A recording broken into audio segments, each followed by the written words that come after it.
بسم الله والصلاة والسلام على رسول الله. ازيكم حبايبي؟ عاملين ايه؟ يا رب تكونوا بخير وبصحة وبسعادة، وكل سنة وانتم طيبين. بما ان المدارس على ابواب فهنجهز شوية مخبوزات نعملها سندوتشات لأولادنا.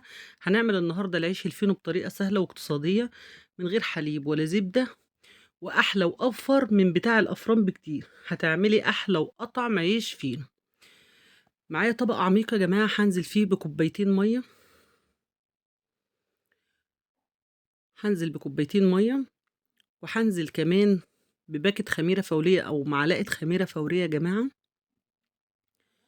وكمان هانزل بنص كوباية سكر أو 5 معالق سكر، وهقلب كل المكونات دي مع بعضها كويس قوي، تقليبة كويسة يا جماعة، علشان خاطر السكر اللي احنا حاطينه. هنقلب كويس وعشان الخميرة تنشط مع السكر، واتأكد ان الخميرة بتاعتي نشطة كويس قوي لما تعمل الفقاقيع اللي هي عاملاها على الوش دي. هنزل كمان بنص كوباية زيت، وهنزل كمان بمعلقة خل كبيرة. الخل فايدته يا جماعة بيخلّي العيش الفينو أبيض جدًا، ومش بيخلّيه يفرول خالص معاكِ. وأنزل بكيلو دقيق أبيض متعدد الاستخدامات، وهانزل بمعلقة ملح صغيرة، وأبدأ أعجن كويس أوي يا جماعة. أهم حاجة إنِّك تعجني العجينة كويس علشان العيش الفينو يكون خفيف وهش ومش مكتوم خالص. طبعًا أنا معايا كوباية مَيّة كمان، علشان كل ما هاحتاج مَيّة هانزل تدريجيًا بحبة مَيّة. هاقلّب كل الدقيق، هاضيّع الدقيق بالمَيّة كويس أوي، لحد الدقيق كلّه ما يختفي يا حبايبي، وأعجن العجين كويس أوي، أوي. لازم الدقيق بتاعي عرقه يكون قوي يا جماعة، عشان العيش ما يفرش منّي في الفرن خالص. طبعًا أنا هابدأ كده بعد الدقيق كلّه ما اتلَم يا جماعة، هابدأ ألِت العجين كويس أوي. لازم تلِتّي العجين كويس أوي، علشان خاطر العجين يبقى تمام معاكِ وأنتِ بتخبزيه. وطبعًا يا حبايبي أنا بانزل بالمَيّة تدريجيًا علشان العجين بتاعي يربّي عرق معايا. نزول المَيّة تدريجيًا بيربّي عرق. طبعًا أنا استخدمت إيه، مَيّة قد إيه في العجين بتاعي ده، هاقول لكم بعد ما نخلّص عجن دلوقتي إن شاء الله. هافضل أعجن في العجينة كويس أوي لحد العجينة ما تنعم معايا وتدّيني القوام المضبوط. طبعًا أنا القوام بتاعها يا جماعة عايزاه ما يكونش قاسي أوي أو جامد أوي، ولا تكون طرية أوي، أوي، تبقى متوسطة. تمام يا حبايبي؟ تمام مع بعض. أنا مستمرة في العجين، وكل ما باحس إني محتاج مَيّة باضيف. طبعًا العجين كده خلاص أنا خلّصته، والعجينة بالشكل اللي أنتم شايفينها نعمت معايا دي، خَد منّي قد إيه، خَد منّي كوبايتين ونُص مَيّة. العجينة بسم الله ما شاء الله عليها ناعمة وفي منتهى الجمال، ولا هي طرية أوي ولا هي قاسية أوي. هالِم العجينة في إيدي بالشكل اللي أنتم شايفينه ده، وهانزل في الطبق بتاعي بشوية زيت صغيّرين أوي، هامسح بيهم الطبق بتاعي، وهامسح كمان وش العجينة كويس أوي، وهاغطّي العجينة بتاعتي بكيسة بلاستيك، وأحط فوطة عليها كمان، وهاتركها تخمر نُص خُمر يا حبايبي. ليه أنا باتركها تخمر نُص خُمر؟ عشان ما تفرشش منِّك، أو ما تفرشش منِّك في الفرن لمّا نيجي نخبز. تمام يا حبايبي؟ كده أنا تركت العجينة والعجينة اختمرت نُص خُمر. تمام معايا؟ هابدأ إن أنا أخرّج الهوا بتاعي أو الخُمر بتاع العجينة كده أضيّعه، وأبدأ أكوّر العجين بتاعي كِوَر صغيّرة.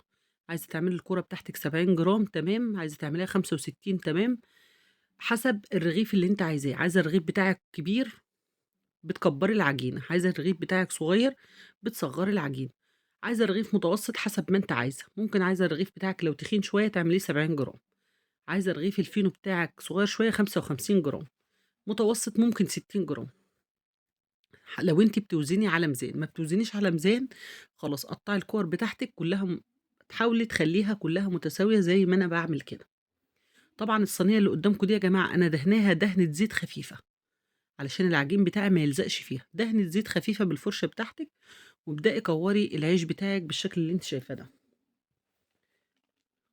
طبعًا أنا لمّا باتأكد إن الخميرة بدأت تمشي في العجينة، بابدأ أشكِّل وأكوّر بالشكل اللي أنتم شايفينه ده على طول. طبعًا لازم أغطّي يا جماعة وش العجين بتاعي بكيس بلاستيك وأحط عليه فوطة كمان عشان ما يعمليش طبقة قشرة على وشه أو يشقق معايا، لازم تغطيه خصوصًا في فصل الصيف.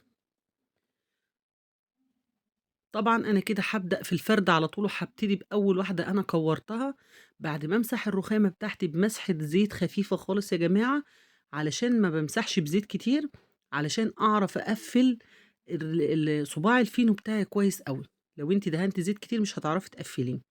أمسح مسحة خفيفة وأبدأ أشكِّل العجينة بتاعتي بالنشّابة بتاعتي، ممكن تفردي بإيدِك، بس أنا استخدمت النشّابة علشان النشّابة تخلّص معايا بسرعة، علشان أنا مش عايزة العجين بتاعي يختمر زيادة عن اللزوم.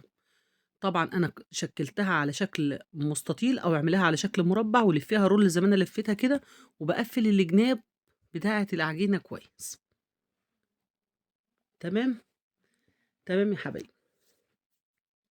هابدأ في واحدة كمان علشان أورّيكم شكل الرغيف الفينو اللي أنا عملته، بتعمليه على شكل مربع أو مستطيل، وطبعًا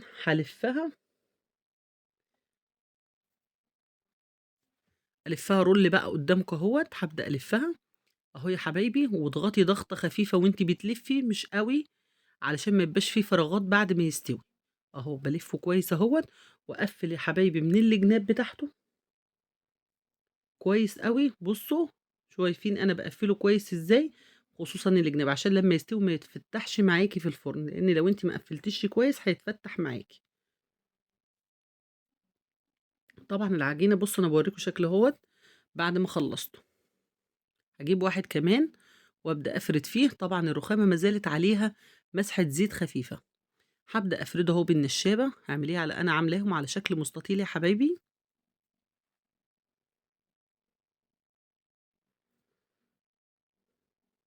طبعًا هابدأ أبرم أهوّة، البرمة باضغط عليها حاجة بسيطة عشان ما يكونش فيه فراغ أو هوا في العجينة، وما يطلعش الرغيف فيه فراغات من قلبه من جوّه بعد ما يستوي.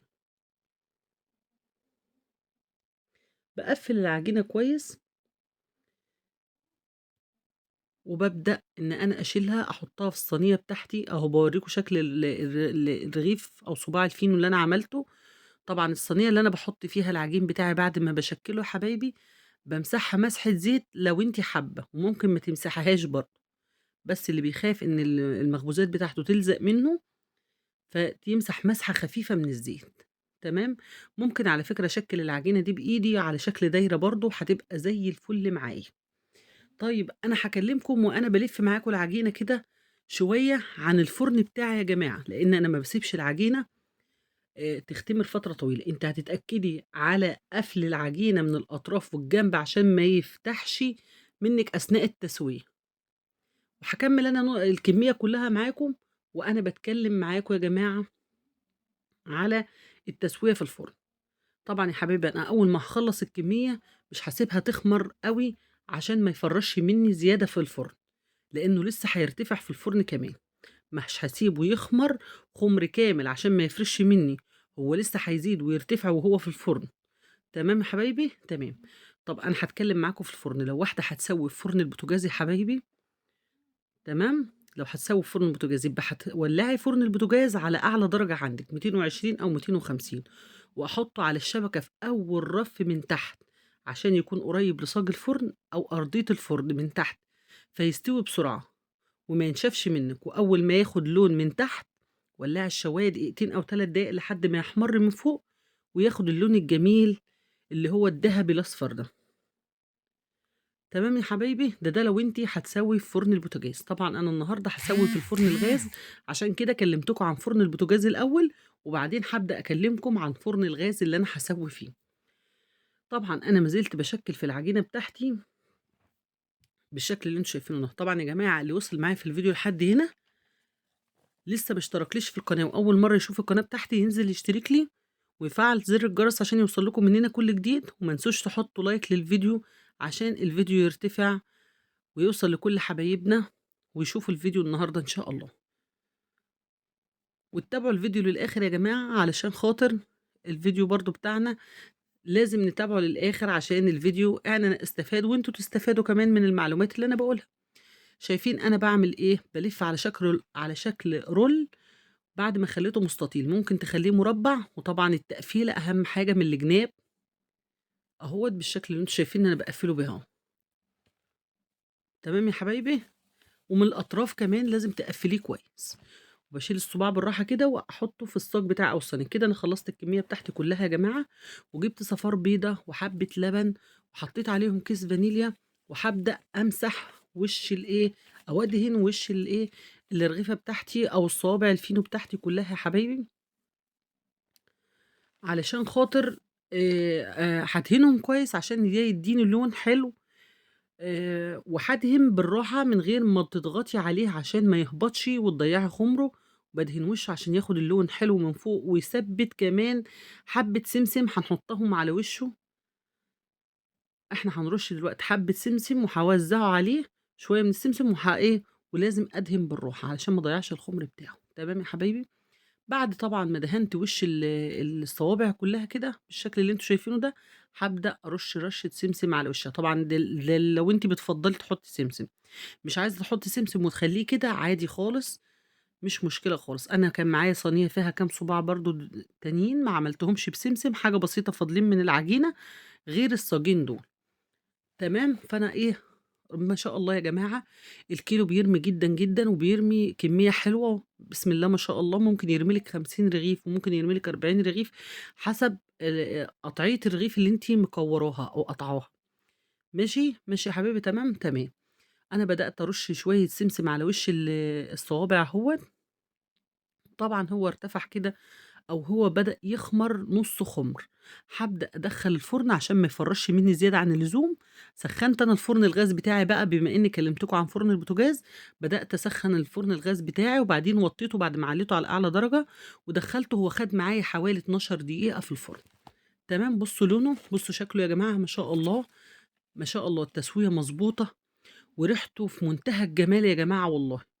واخد لون دهبي موحّد، وطبعًا ده أوفر وأرخص من بتاع الأفران، وكمان أحلى في الطعم وفي الشكل ومورّق من جوّه وهش وخفيف، وبضغط عليه بيرجع تاني هش وطري، وممكن لمّا يبرد تخزّنيه في الفريزر.